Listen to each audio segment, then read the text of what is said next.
আইন তো বর্তমানে বাংলাদেশে নেই। বর্তমান যুগের ছেলে মেয়ে তো আপনার এগুলো বেপরা হয়ে গেছে। চুরি ডাকাতি ছিনতাই যারা করছে ওই সন্ত্রাসী গোষ্ঠীটাই কিন্তু আইনগুলো নিজের হাতে তুলে নিচ্ছে। প্রশাসনের কোনো কিছু নাই এখন।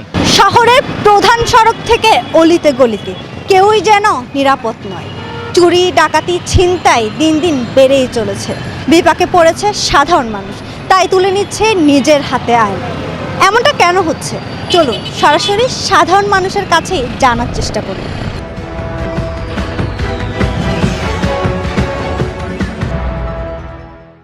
প্রশাসনের নিষ্ক্রিয়তার কারণেই এই ধরনের অপরাধমূলক কর্মকাণ্ড বৃদ্ধি পাচ্ছে। ইদানিং আমরা দেখতে পাচ্ছি প্রশাসন যেভাবে সক্রিয় থাকার কথা, আমরা ওইভাবে প্রশাসনের কোনো তৎপরতা আমাদের চোখে পড়ছে না।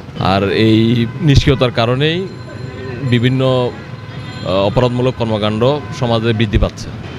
বর্তমান পরিবেশ পরিস্থিতিতে এমন একটা পরিবেশ পরিস্থিতি যেখানে যা কিছু ইচ্ছা হচ্ছে, কেউ মব করছে, কেউ আইন শৃঙ্খলার আপনার ওইভাবে তোয়াক্কা করছে না। চুরি ডাকাতি ছিনতাই যারা করছে ওই সন্ত্রাসী গোষ্ঠীটাই কিন্তু আইনগুলো নিজের হাতে তুলে নিচ্ছে, কারণ তাদের মধ্যে আইনের প্রতি শ্রদ্ধা বলতে কিছুই নেই।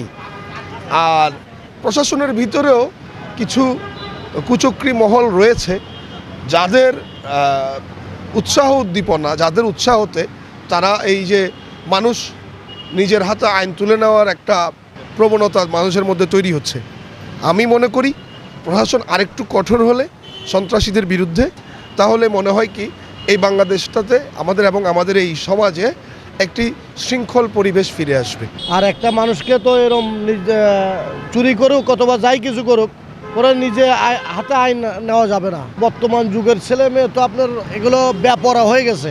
দেখেন না, কোনো মুরব্বী মানে না, কথাবার্তা শোনে না।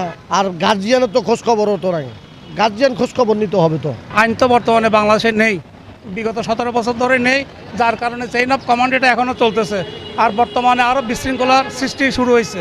মব চলতেছে বর্তমানে, এটা আরও ভয়ঙ্কর চলতেছে। তো বাংলাদেশের পরিস্থিতি বর্তমানে সত্যিই খারাপ। আইন শৃঙ্খলা যদি কঠোর করতেই হয়, তাহলে দেশপ্রেমিক যেমন লাগবে তেমন একদম কঠোর স্ট্রিক্ট সেই জায়গায় আমাদের স্বরাষ্ট্রমন্ত্রী, হোম মিনিস্টার লাগবে। এই যে ধরেন চুরি ডাকাতি ছিনতাই হচ্ছে, হ্যাঁ, এটা কিন্তু আমাদের আশেপাশে দেখা অনেকে আছে এরকম।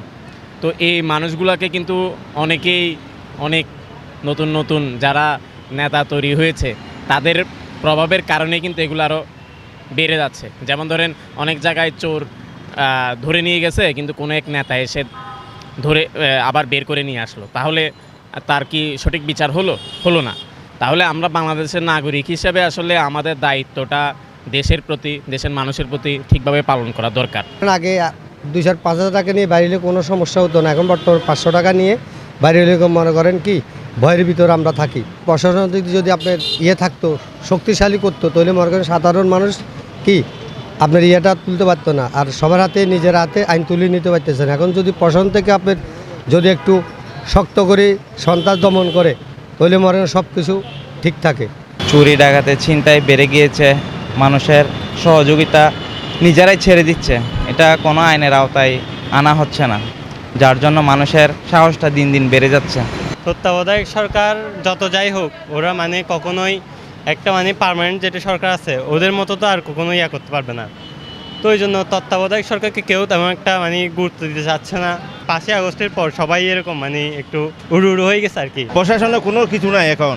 স্থানীয় প্রশাসন অনির্বাচিত প্রতিনিধির হাতে চলে গেছে, তাতে ওই চুরি ডাকাতি ছিনতাই রাহাজানি যেগুলি বেড়ে গেছে।